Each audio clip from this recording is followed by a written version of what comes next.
Hello, guys. Welcome back to another episode of Uncook and Wine. Again, thank you so much to all those that have been subscribing, liking, and sharing. I see you all the comments. Thank you, guys. Today, I'm excited because I have a male guest, a friend of mine, Chenjerai. Chenjerai, could you please introduce yourself? Thank you. Thank you very much, and thanks for having me here. Yeah, my name is Chenjerai. Um, I'm a father, first and foremost. Yes. I'm a brother to my sisters. I'm a friend. Um, Professionally, I'm a banker by profession. Right now, I am a financial advisor. I specialize in offshore investments with a global company that I'm attached to. I also do other hustles, on the side, like any other, Like all of us. yeah, like any other Zimbabwean. Yeah. But another part of me, I'm also a therapist. Really? I didn't know that about you. Yeah, like a counselor. I think I have I think I have a gift of listening and empathy, and I think I like to help people to heal. So it's a natural calling. So it's something that I do from time to time. Friend, how come you've not helped me to heal because I'm suffering? I didn't know. You need Please, to. we need to have a session. Yeah. I have a lot of healing to do. Yeah, we need to do a check-in, and then I can walk a journey with you. Okay, so Chinji, I know you've been married twice. Yes. Is that correct? Yes. Okay, so for your Even first, though even though I wasn't expecting you to. I just put you on the spotlight. Yeah, I have. Yeah. Sorry. Okay, Yeah. so I'm curious. When you had your first marriage, like what made you say, "This is it. I want to get married"? Okay. So, I think when you're choosing, someone, that you, whether it's dating or even maybe marriage for that matter, I think it is important to choose someone where your values and principles align. Okay. Okay.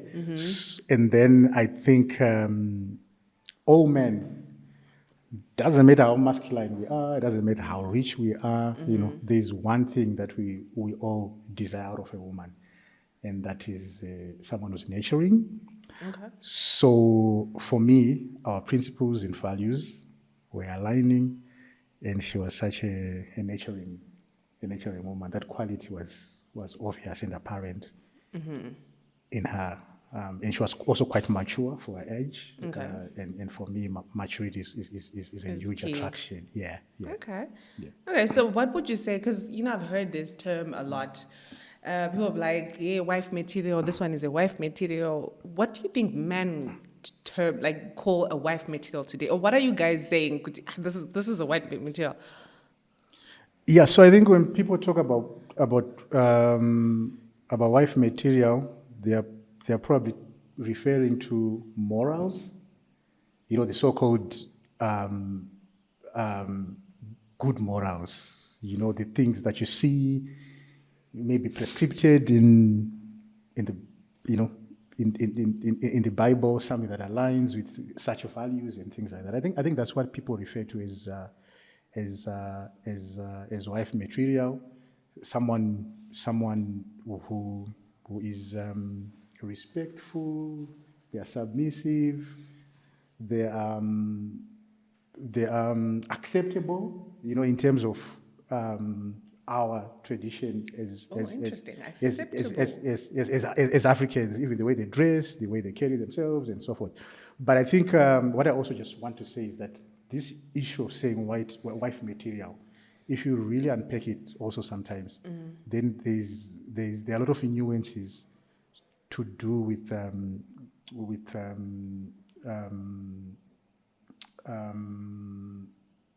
what do you call it? No, the word is losing me, but it has got everything to patriarchy. Oh, okay. Yes, Yeah. it's got Yeah. everything to do with patriarchy as well. It is also This is what I wanted to ask. less yes, What is acceptable? yes. What do we say is acceptable, and how does acceptable benefit you as a man? Because again, we are in a world where the divorce rate has become high. Yeah. What is acceptable? What do we say is acceptable? Is it dressing? Am I supposed to wear long dresses? Because somebody could actually have a good heart, be nurturing, be respectful, and wearing bum shorts and has long nails like me, and then someone says they're not acceptable, but in essence, they are good people. And someone could be doing the opposite, and they're not nurturing, they're not submissive, they're not respectful. So, what is acceptable to you? To me, so my answer will be a bit different. You know why? Because I've walked that road, and I'm where I am right now, and I've got a lot of learning that I've done over the years and experience and so forth. What is acceptable to me, and I wish I knew this when I was, in my early 20s, when you make the critical and most important decision of choosing your partner, what you need to do, I believe, you need to choose someone that you connect with, someone who is your own personal person. So I know society, we've got in-laws, we've got people, we've got whatever, who expect your wife to behave in a certain way, conform and align to family values, especially the in-laws and things like that and so forth, and things like that. Yeah. But if you ask me, if the person that you connect with has got a tattoo here, and they're the ones that you connect with, then that's your person. If you go for someone that you connect with, regardless of what society thinks, says. you are going to be a happy person, most likely. Okay, so that brings me to my next question. So, having gone, because I know you got married the second time, right? Having gone through the first marriage and experienced that marriage, the second time, what is it that you were looking for? Or were you looking, or it just happened? I think it was a bit of, I think it just happened. Okay. Yeah. So you were not necessarily looking for a wife? Not really, but I found myself there in a space where that conversation then came up. Okay. Yes. But of course, definitely there were things that could have triggered that kind of a conversation to then arise. To say, okay. And I'll admit, I know I said what I just said a few moments ago, to say, I've been lucky. Both the women I've been married to, they are awesome. Okay. Yeah, they are awesome women. There's no one who's perfect, but they're really awesome women. They're different in their own, respects and rights, but very, very, very awesome women. And I want to say that definitely I was also, like any man, like any African man, any Zimbabwean, the way we are cultured, I did tick the wife material boxes. Okay. Yes, I did. Yes. So you said both women were good. So what did you do wrong? I always ask, okay, this is the first question I always ask men when they tell me they're separated, they're divorced. I'm like, what did you do wrong? How did it get to divorce? Okay. What did you do wrong? So what I think that question gets asked a lot by a lot of people, and I'm used to it. So people think what makes people go their separate ways is Someone doing something wrong. is an event. Okay. You know what I mean? So this happened on this day, and therefore people went. But it's not like that. I think most of the times it's a very protracted and latent process. And sometimes maybe both of you might not actually be alive to the fact that you're actually probably drifting apart.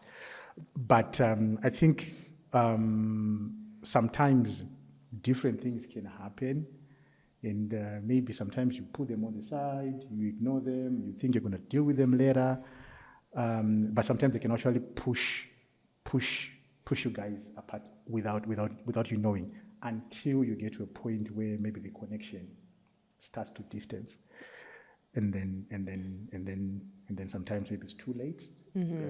Usually because one, of the two, they've probably maybe they're no longer in the same space emotionally in terms of connection, and then. So how is that? Because as someone who's never been married, I always hear this conversation. How is that transition from we're happily married and then, tomorrow it's hey, we need to divorce. Like how challenging is it? What challenges do you face through that whole process, through that whole transition? Um, I don't think there's anyone who gets in there and then say, okay, after a few years, we just we're gonna. But I think there are dynamics that are at play, and I think these dynamics they vary and they differ depending on the two individuals that are involved. But I think the most important thing is the choice we make in the first place. And I want to explain this, and maybe it might help someone, including you, to know. Yes. Because I might get married soon. Yes, I think there's a paradox in life and about life, and I don't know where it came from. Two of the most important decisions that one can ever make in their lives is about choosing your career and choosing the person that you want to spend the rest of your life with. And in fact, the person that you want to spend the rest of your life is the most important person in your life. But in most cases, you make this decision and choice when you're 22, 23, to choose someone that you want to spend the rest of your life is something that needs a lot of deep maturity. But most of us, we are forced to make such a decision before we are mature enough for it, before we even know ourselves and who we really are. And our ideas about life are based on what? Are based on novelty. So even my choice about the woman that I end up choosing to marry me is based on novelty and not necessarily actual reality. Yeah. Then you go fast forward 10 years later, the novelty starts to go away. I start to evolve. I start to know myself better and the things that I want and I need and where I want to go. And then I realized that what I thought were important things 10 years ago are not. But now you're what? You're probably stuck in a situation and with things that do not necessarily align with where you want to go with your future. So I think that is got a lot to do with why people end up evolving and sometimes evolving in the opposite directions. Yes. So okay, after your first divorce, did you ever think you would get married again, or it was like, well, I'm done? Because I think if I was to get married and I get divorced, I probably won't do it again. I also think one of the reasons I'm scared is like you're saying, to make the wrong decision or to make the wrong choice. I mean, after the first divorce, what was your state of mind? Was it, I can do this again? I made mistakes here and there, but I feel like I can do this again. I feel like I don't want to say correct your mistakes, but I feel like I can try again. Or you were just like, no, I don't want to do this. And how did you overcome that no? I think I know different people experience different things, but I'll speak to my own situation. But what I think what happens is that divorce comes with a lot of trauma that is deep. Okay. At different levels, at many levels. But there's a lot of trauma, emotional, psychological, social. I mean, it's a lot of things that you have to deal with. Loss. So I think for most men, I think they are driven either by the desire to restore what they've lost, okay? Or for some, it's a way of numbing, to numb the trauma and the pain. You want to prove to society and everyone else that you can do it again. So, more often than not, most men are most likely to make a wrong choice in the second marriage, probably even worse. You Than know what the I mean? first time. Yeah, than the first time. Because there's something to do with timing, something to do with your healing. Which explains why men quickly get married after divorce and women actually take their time in most cases. Yeah. Exactly. So men can't, they struggle to be alone, so they're scared to be alone. They need to revalidate themselves and to prove to themselves and everyone else in society that they can still be with someone. If they failed or they didn't fail, it wasn't their fault, so I can be with another person and make it work and things like that. So there are many dynamics at play in terms of how and why people end up getting into a second marriage. But for me, I mean, I love family. I'm a family man. I believe in family as a nucleus of the community, as a nucleus of society. I see myself as I love that responsibility. So I think it came naturally To want to have a family. to want to have a family. Yeah, it just came naturally. But I also need to hasten to say that there is trauma that sits with you after divorcing. And sometimes that trauma is quite latent, but it can be deep, and it can take a very long time for you to get over it. But most of us, we then get into the second one with good intentions, with an amazing human being like myself, an amazing human being. But the issue is, have you healed? You know, to what extent is your past affecting and so forth? You know, the present and so forth. And then some of those things will then follow you when you're now in A new a marriage. new marriage. Yes. Okay, so this is you. You were married the first time. There's a first divorce. Now you're in the second marriage, and obviously maybe you're drifting apart. What is going on in your mind at this point to say, is this going to happen again? What is your state of mind when you start thinking of the second divorce? Because obviously no one wants to fail. No one wants to go through something that they have gone through before. Yeah. You know, what is going on in your mind when you then come to the decision to say, this is not working for the second time?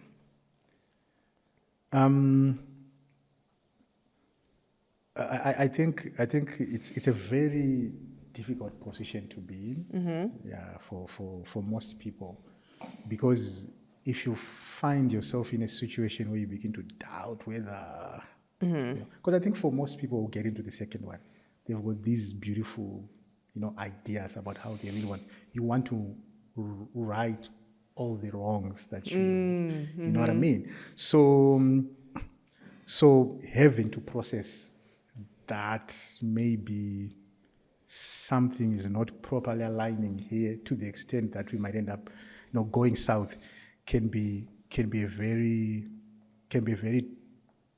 traumatizing experience again, and sometimes it can actually trap you. Either you might stay because you're scared of Failing again? I don't. you're scared of being labeled, so you have the problem and things like that. So you might actually end up, being scared to make that move again. But what I want to say is that when two people go apart, it's not necessarily that Your enemies. yeah, enemies. There is a clearly defined, sharp problem and things like that. You can be two amazing people who will not just work in a marriage setup. And if you are mature enough, you are older, it's a conversation that two people can actually have and say, you know what, I think we are two amazing people, but maybe you're not aligning here and there, and perhaps if in your wisdom both of you feel that maybe going your separate ways is the best thing to do, then you can do it. Okay. So do you think there is something you could have done differently to avoid divorce, or there was no other way. Yes, there is. Okay. There is something that I could have done. Um, when I got married first time, I was 22. Yeah. And You were young. Jeez, at 22, yeah, I was not thinking about marriage. I was definitely. Yeah. So this is a decision that this is a life decision you're making at 22. So I wish I was a 22-year-old with the mind and brain of a 40-year-old. That's what I'll do differently for the first one. For the second one, I'll probably take my time to completely heal. Okay, one, and then two, get to know who I really am from an emotional perspective, in terms of saying at what vibration or frequency do I emotionally and intellectually connect with someone. And then when I figure those things out, then I put myself out into the universe and see what happens. Yeah. Okay, so while we're still in the segment of marriage, when I told my friend that I have a male guest, she said I should ask you this question. Yeah. This is from my best friend. Why do men cheat in marriages? What is the problem? She said, is it my problem? Or what happens? Why do they step out? No, it is not your problem. Well, okay, it is your problem, but okay, it's a yes and a no. Okay. I think it comes back to what I said before, to say when you get this guy, well, it's a question of choice. Men who cheat are low value men. Yeah. High value men don't. My ex, you heard that? Yeah, they're low value men. But I wouldn't blame a 22 or 23-year-old girl to say, they could discern and say, I'm getting a high value man, or a 23. I would forgive them. But it comes back to the issue of choice. The choice that you make. Sometimes when you make it, you're too young to know what's. And then sometimes the guy is also quite young. He's still trying to evolve, and maybe to be able to pick out and pull out some of these qualities that makes a high value man. Okay, so you're saying high value men do not cheat. What is a high value man, Chenjerai? Yeah, high value men are not. They're not promiscuous. Not promiscuous. Well, okay, Yes, so if I'm looking for a high value man, what qualities should I look for? Because I'm ready. I'm just. Okay, so high value men, one, they've got a set of principles and values that they believe in. Okay, and then they also believe in a higher power. Okay, and in our case, most of the times, believe in God and Jesus Christ. And then the other issue is that a high value man, they also choose their woman wisely. Yes. So you know what a high value man does, and also what a low value man does. A low value man with low self-esteem and so forth, they've got the propensity to go for a woman who would otherwise not even talk to them or accept them, had they not maybe made the money. Or I like this. So you're now trying to use money to go for someone who's not at your level, to seek validation and to compensate for your lack of self-esteem and lack of confidence and so forth. So you've got a lot of people who are very liquid, with a lot of cash going in and out of their pockets, who are actually low-value men, because the women that they are with, that they are chasing, yeah, they are women who would not, talk to them. They're not gotten that money. So yeah. Okay, so before we get done with this segment, the last question: what is it about marriage that young people need to understand before getting into marriage? Because just like me, I feel like for me, when I think of marriage, I think it's this beautiful, I feel like, okay, if I find my person, which is going to be, it's going to be like honeymoon all the time. But what is it that, we need to understand before we say I do?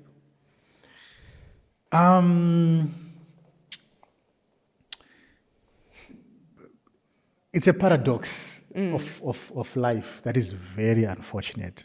Because, you want me to give this advice to a young, you know what I mean? But is marriage really for the young? Is love for, there's a certain level of maturity that is needed for someone to actually be able to conceptualize what marriage is and Okay, what... at my age, I'm 33. Yes. I think, Yes, and what love is. But what I could say, you're 33? Okay. What I could say is that set of values, like I said, there has to be some alignment in terms of set of values. And then there has to be a good connection between the two of you. You should be able to connect, and emotional connection. But the most important thing is evolving and adapting, and to right size and right fit expectations. Most of us who get into this marriage, even you could do that at 33. You get into a marriage with a guy, you've got all these novel ideas, about what life is going to be and so forth. But how to right size and right fit that as reality starts to unpack is the problem that a lot of people are facing. And then the disappointment creeps in. You are seeing things happening on social media, you're seeing people doing this, buying Range Rovers, you're seeing, or maybe when you get your guy, he's still mid-level in whatever he's doing, he's got potential, you probably feel he's going to go to another level. But life might actually not turn out like that. How do you adapt and continue to right size and right fit your expectations and move away from novelty and gravitate towards real? If you're able to do that, I think you can get married. Yeah, you can last. Yeah, you can. Okay. Please drink your wine, Gigi. You're not Oh, drinking yeah, your wine okay. before we go to the next You want segment. me to get naked in front of And Cook and Wine subscribers. So now that you're single, I don't know what's happening. I'm not gonna ask. Yeah. But how has been, because I know you're a father of 4. Yes. Proud father of 4. Proud father of 4. 2 girls. I and know 2 you boys. love your children. You always talk about them, which is good. It's really good. As a single father of 4, 2-time divorcee, how has been dating? Dating? Yeah, because okay. First question before we get there: would you want to get married again? Look, you can never say never. That's one thing that I've learned, to then say you can never say never. But at my age, I know 1 or 2 things. I've learned 1 or 2 things. And what my lessons tell me today is that when I think about romance, think about being with someone, think about dating, when I get out of my house at night and go and gaze at the stars and try and put my soul out in the universe, I'm thinking about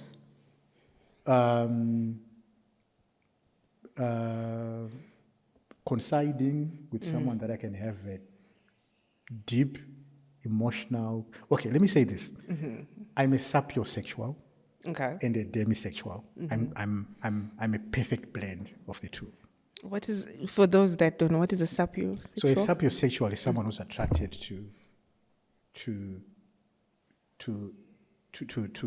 someone who's to intelligence. Yes, I'm talking about substantial intelligence. I'm not talking about And then a demisexual, someone who's attracted to connecting and having a deep emotional connection. So I'm... Okay. Yeah. So when you open... So you might be very pretty and all these things, but the moment you open your mouth is the moment that I'm able to then say, are you really beautiful or you're not? Okay. So you were asking to say How has been your dating, um, uh, considering, yeah. So the world has evolved. Now, I married when I was young, and then you find yourself in your 40s. You're now single and back with the back in the possibility. streets? Yes, and there's so many dynamics that are there. But I think it's not an easy realm to be in. It's a very difficult realm. But I'm in my 40s. You're not old. You're fine. Yeah, and Okay. I'm no longer in my 30s and so forth. So when I process things in my head, yeah, Young I girls now are- want peace. You want to? Yeah, Oh yeah. yes, peace. Peace is now big. Um, Good conversation, maturity, perspective about life, looking ahead, and and things. So it's more peace, less pleasure, less pomp. So yeah, because I'm in my 40s, the women in my age group, tend to tend to tend to have that. I've seen a lot of videos on social media, women complaining about dating men in their 40s. Apparently, you guys don't care. You are more, instead of, you're more like, you know what, if you're not patient, if it's the word I'm looking for, you're not patient to say, you're not trying hard enough. It's like, oh, you like me? You don't? Okay, bye. You don't? Bye. Why do you think that is? That men in their 40s, they just, because I've seen a lot of videos from all over the world, women saying the same thing. I've even posted it, saying men in their 40s have, and a lot of women from all over the world agree to say dating a man in their 40s is difficult because, again, it's like they don't call you all the time, they don't text all the time. And again, they're just a bit relaxed. They don't have pressure when it comes to relationship, but women like that. So why is it like that? Really, I wasn't even aware that You're not aware that's what you guys are doing? men in the 40s. I think. So, what sort of women are we talking? Are we talking women in their 20s complaining about Women guys in their in their 30s. 40s? Okay, women in their 20s have their own complaints. They complain about men in their 40s are just boring, but I understand they're in their 20s. But I'm talking about women in their 30s or probably 40s. It's the same. You guys are just not putting enough pressure. You're not doing much. It's like you just, okay, this is what I was looking for. It's like you just expect someone to just like you because you're a man. You're not putting effort. Yeah, so I think from where I'm sitting, I think the issue becomes this: you are in your 40s, and I mean, and definitely you're not clear about what you look at when you want to make a choice. A high value man, like I said before, one of the signs, a litmus test in terms of saying, are you a high value man or are you not? Is whether Litmus you're able to test. choose, whether you're able to choose your woman correctly. So more often than not, and when you know what you want and what you like, it's possible that you get 10 women there, and out of those 10 women, there's probably no one. Maybe there could be one, maybe there's no one. But when it's a low value man, you put 10 and then all the 10 are suitable for. So sometimes they can come across as if you're aloof and things like that and so forth. But it might not necessarily be that. You're trying to strike a balance between being sociable, accommodative, and kind, and also really situating yourself and sifting and looking in terms of saying, am I getting the kind of woman that I feel I really deserve here at 40 something? Will she give me peace? Will she give me stability? Will she give me substance? Will she nurture me? Or she's looking for financial gain? Ooh, talking about financial gain. What has been some of the challenges you faced? Okay, I asked this question, is dating. Do you think women, okay, so people talk about 50-50 in relationships. Do you think women should bring something to the table? In terms of finances, obviously.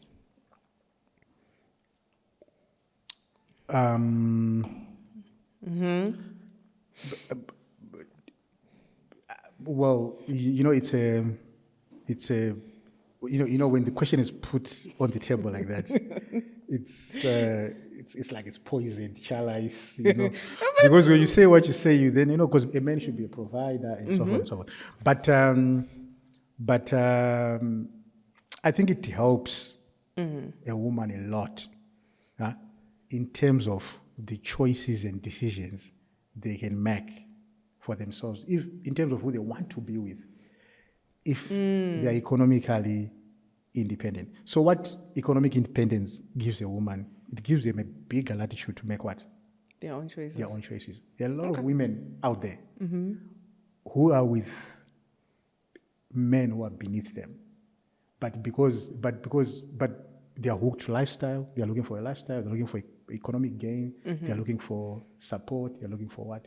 They are with a man who abuses them. They are with a man who's taking away from them so much in terms of their self-esteem, in terms of their confidence, in terms of their inner being, because they So while I might not want to talk about 50-50,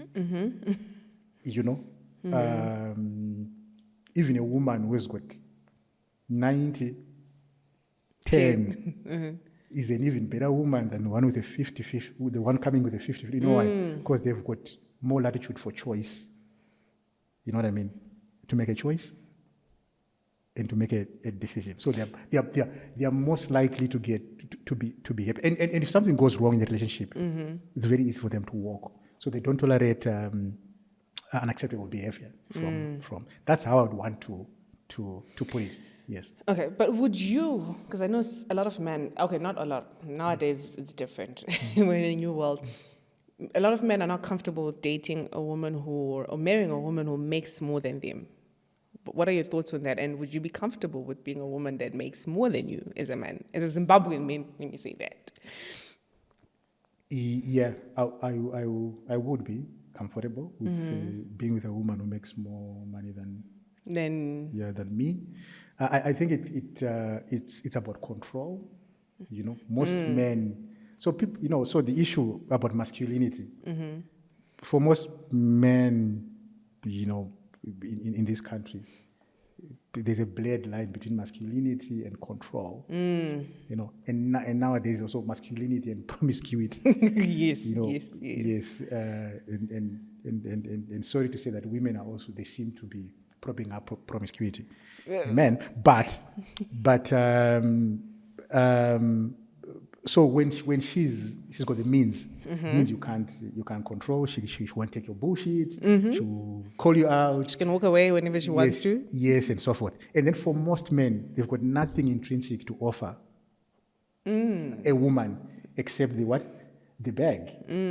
So that's where they derive their value. That's where they derive their ego. That's where they derive all these things. So when she already has the bag, you've got nothing to offer her. So a man who can date a woman who makes more money than him is one who really knows and believes in their true intrinsic inner value. Yeah. Oof. Yeah. So I would. Interesting. Without a shadow of doubt. Without even thinking twice. So, how long have you been single? 5 years, going into 6. 5 years. Yeah. You mean like after the second divorce? Yeah. Wow. How has that been? How has been dating? Okay, I've asked this question because I feel like you're not answering me the way I want to be answered. But how has it been dating in Harare? Like, okay, what are the challenges have you faced? Let me put it that way. Like, what are the challenges? What questions have you been asked? Because personally, for me, no offense, if someone comes to me and says 504, like, for some women it's different. Again, I think for me it's because I don't have a child. Yeah. So it's like, in my head, I'm thinking, okay, now I have to be a stepmother to 4 children. It's something that I have to adjust, prepare, like fix myself to, you know. It might be different for women that already have children, or what has that question ever come to say, well, you know, I like you, but I can't date you because you've got baggage, you've got kids, you've been married twice, you know? Okay, yeah.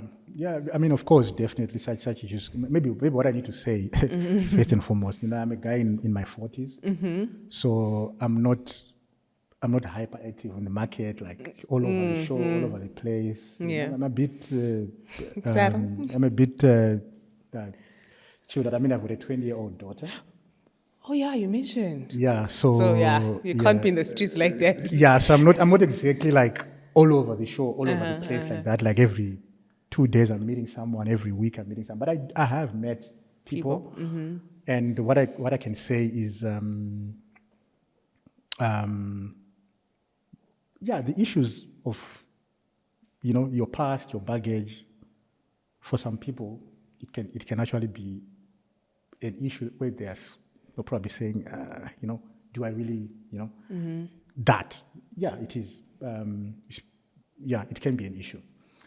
And then I think the other issue that I tend to notice is that relationships, they've been so commercialized. One, okay, and then 2, they've been so sexualized. Yes, so it has been monetized. So the ones with money, they use money as a weapon to date and subjugate women and become promiscuous and so forth. And then women who are also looking for financial gain, they use sexuality as a weapon, you know, to capture and so forth and control. So that is so endemic, that is so rampant. And so sometimes when you want to put your foot out into the dating scene, onto the field, you come across a lot of that kind of stuff. And then being able to pick that one who still wants to hold hands, you know, go for a picnic, have a heart-to-heart, connect, you know, emotionally, and talk about that. They are there, but they are so overwhelmed in this pool of poison. So those are some of the things that you definitely come across. So I think it comes down, for someone like me, it comes down to profiling correctly. As a high value man that you are. Yeah, as a high value man that I have to profile. Profile correctly. Yes. And it's safe to say that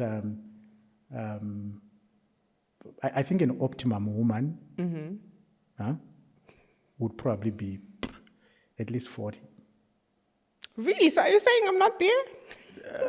Nah, you're quite a pretty woman, actually. But I'm not yet there. Quite sharp and. I'm not yet there.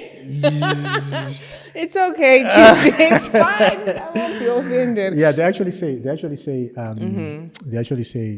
you know, because at that age, you know, so if someone is available after the age of 40 as a woman, one, they probably have got, most cases, a child of their own. They've been in a relationship before, maybe they're divorced, maybe, okay, one.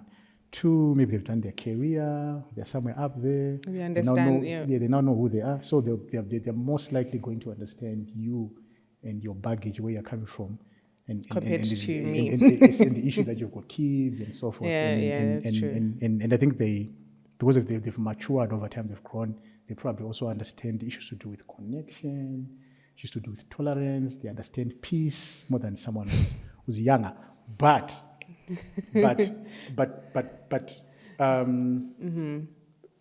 they say a woman, and I believe that, and I know for a fact, but it's correct.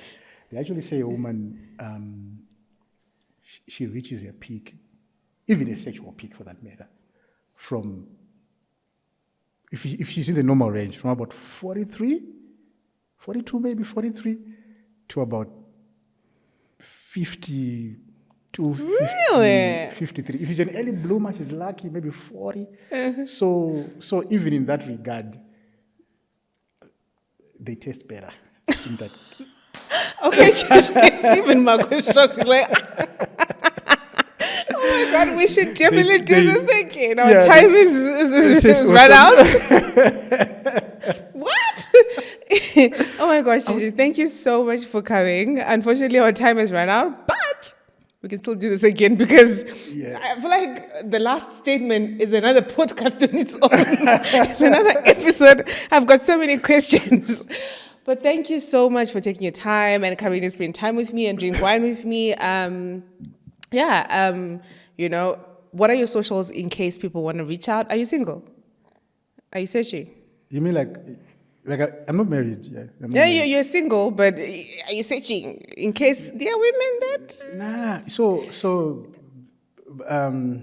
It's okay. Yeah, You don't okay. have to answer. Okay. But anyway, if they For want to the find next- you on social media, are you comfortable with that or it's something that you're not comfortable with? Yeah. I mean, sure. What's your Instagram handle? It's Chenjerai. So it's CHE_NNJE. Thank you so much, Chenjerai, for coming. Thank Thank you guys for watching. Again, please subscribe. Some of you are just watching and you're not subscribing. Please subscribe. Click on the notification button so that you don't miss another episode. And again, share, like, follow us on our Instagram page, Uncook and Wine, TikTok, Uncook and Wine, and on Twitter @TodoSims. Bye.